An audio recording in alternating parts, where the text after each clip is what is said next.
billahi minasyaitonir rajim. Bismillahirrahmanirrahim.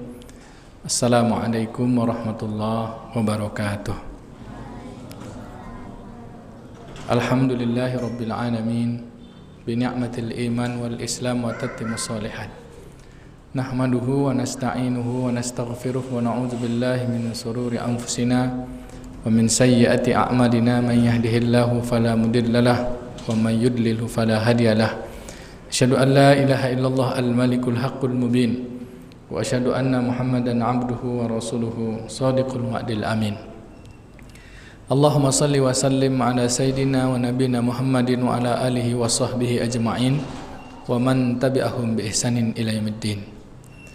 Yang saya muliakan para muallim, para asatiz, ada Ustadz Dr. Dahlan Jamil MA, serta para guru-guru kami, ada Ustadz Hasan Basri juga di sudut sana, seluruh jamaah pemuka masyarakat, cerdik pandai, pengurus masjid dan panitia Ramadan tahun 1443 Hijriah Masjid Nurul Haq.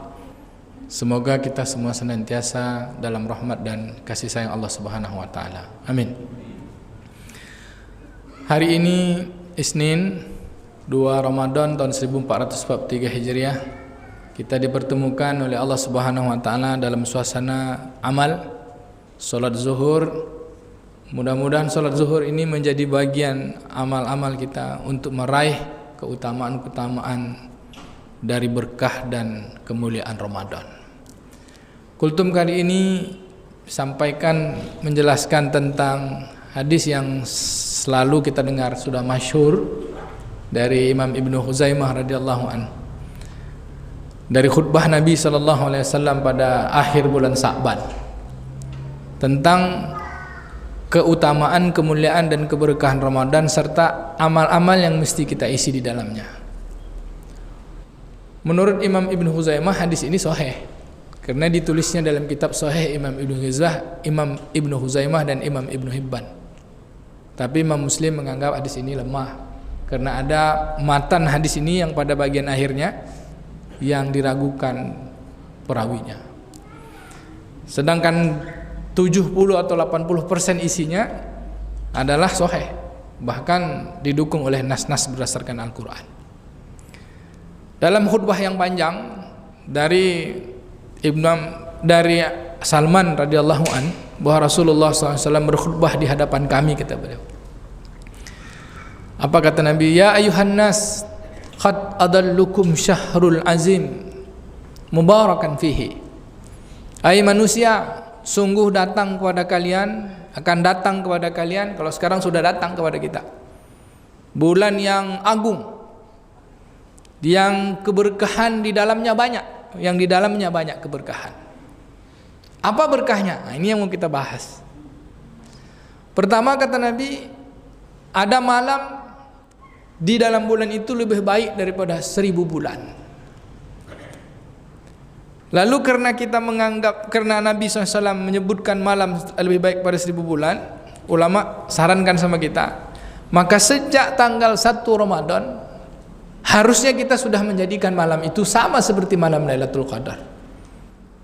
Walau di riwayat yang lain kan dijelaskan, carilah Lailatul Qadar itu di 10 yang terakhir. Takutnya dia datang malam pertama, ibu ya. Kita malam pertama santai-santai, tapi saya tengok 2 tahun kita tidak sholat tarawih berjamaah yang ya karena Covid ya.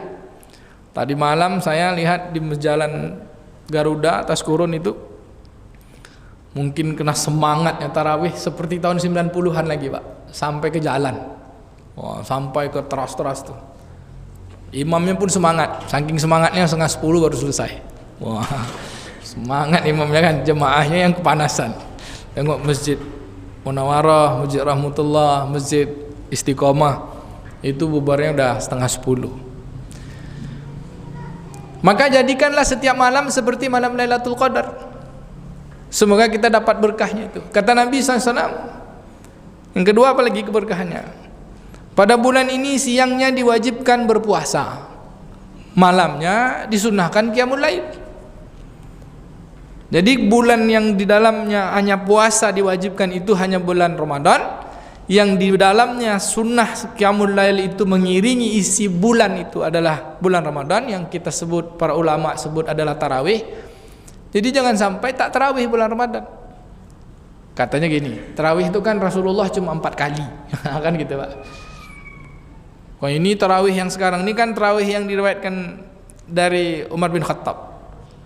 Udahlah, saya tarawih, saya puasa aja, tarawih santai-santai aja. Oke lah kalau tarawihnya seperti Nabi betulan. Tapi kalau kita lihat syarahan bahwa hadis-hadis yang menjelaskan tentang iktikaf Nabi, walau memang dalilnya menyebut Rasulullah itu sholat tarawih berjamaah hanya 4 kali, tapi Nabi sejak pertama Ramadan sampai akhir hayatnya, dia 2 tahun terakhir Nabi itu iktikaf di Masjid Nabawi 20 hari. Artinya sholatnya tetap di masjid. Rasulullah tak keluar masjid, kecuali kata Ibunda Aisyah yang berhubungan dengan keperluan manusia. Apa itu? Buang air. Ini kadang-kadang kena sebut tarawih rumah aja lah, enggak gitu. Enggak begitu. Karena sudah sunnahnya Rasulullah, sunnahnya Khulafaur Rasyidin, ya kita tegakkan tarawih. Dan enggak bisa pula tarawih itu dikodok bulan Syawal gitu. Kami enggak tarawih bulan Ramadan sibuk, ganti aja lah bulan Syawal. Kan enggak bisa, Pak. Enggak bisa. Ya, Ramadan itu puasa tarawih. Lalu apa lagi yang Nabi sebutkan? Sesungguhnya bulan ini ya, siapa yang beramal wajib, maka amal wajibnya seperti 70 kali beramal wajib di bulan lain. Siapa yang beramal sunnah, amal sunnahnya seperti amalan wajib. Kata Nabi, ini bulan rezeki orang-orang beriman ditambah. Jadi kita apa makna dari penjelasan ini pula, kata ulama, bahwa beramal wajib, kita lepas dari perdebatan sahih atau dhaifnya. Kalau bulan ini beramal wajib seperti 70 kali di bulan lain, beramal sunnah seperti beramal wajib, apa maknanya? Kita diminta untuk menjaga kualitas amal. Jadi menjaga kualitasnya, bukan sembarangan gitu. Karena ini bulan yang betul-betul dituntut kualitas, mutu dari amal kita. Amal wajibnya tingkatkan mutunya, amal sunatnya tingkatkan mutunya. Lalu bulan ini bulan rezeki orang beriman ditambah. Bulan ini siapa yang memberi makan orang yang berbuka puasa, atau memberi minum orang yang buka puasa, maka Allah Subhanahu wa taala akan menghapuskan dosa-dosanya dan masukkan ia ke dalam surga. Sahabat bertanya gini, ya Rasulullah, tak semua kami ada yang mau disedekahkan untuk berbuka. Kata Nabi, walau hanya sebutir kurma, walau dengan seteguk air atau seisap susu. Kalau kurma payah Pak, salah lauk pun jadi. Kan salah lauk kan banyak tuh. Kurma Pariaman kata anak saya. Itu pun jadilah. Gitu. Seteguk air, jadikan tradisi seperti sahabat, masjid-masjid kita, rumah-rumah kita. Kalau kita buat kolak, tetangga sebelah pun dapat kolak. Gitu. Kalau kita lihat Mekah Madinah kan, berbagi buka puasa itu habis-habisan mereka. Jam 5 itu udah bagi-bagi. Tempat kita jam 5 itu buka bazar, orang jualan. Gitu.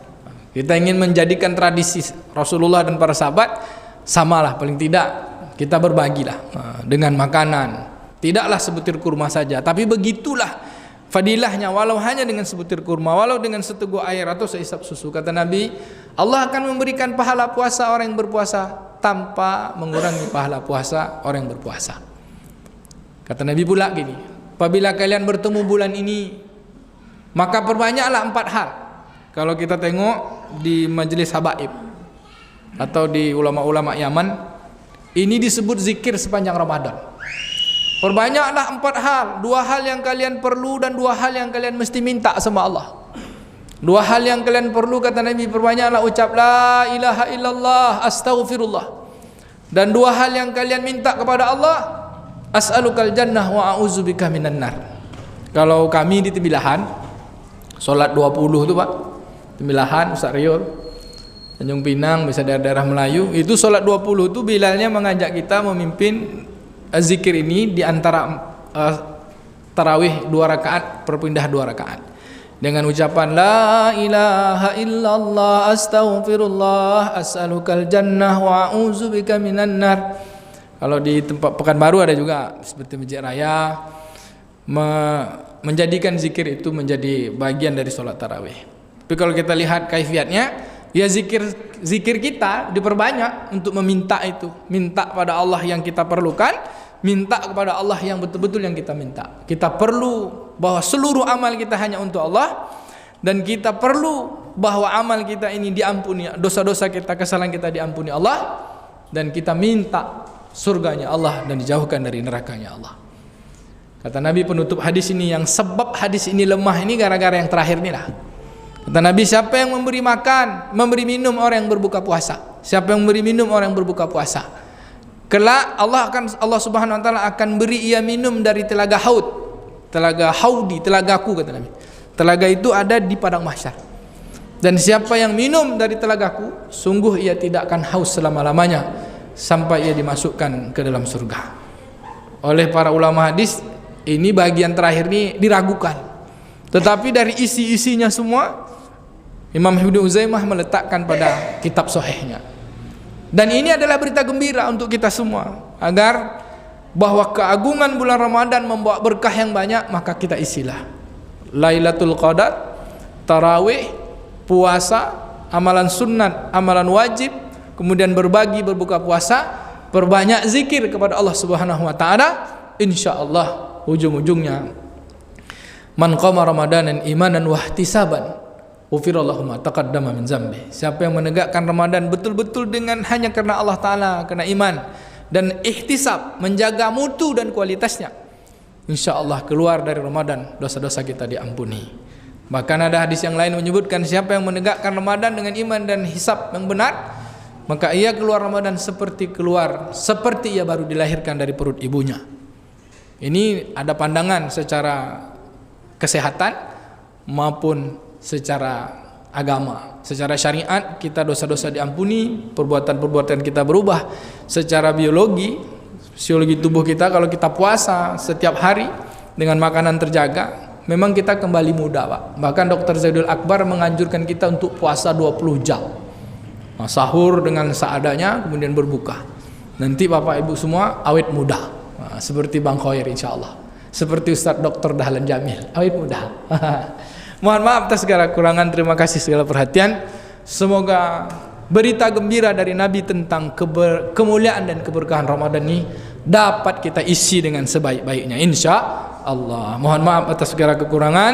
Terima kasih segala perhatian. Subhanakallahumma wa bihamdika nasyhadu an la ilaha illa anta nastaghfiruka wa natubu ilaik. Wassallallahu ala nabiyyina Muhammadin wa ala alihi washabbihi ajma'in. Walhamdulillahirabbil alamin. Wassalamu alaikum warahmatullahi wabarakatuh.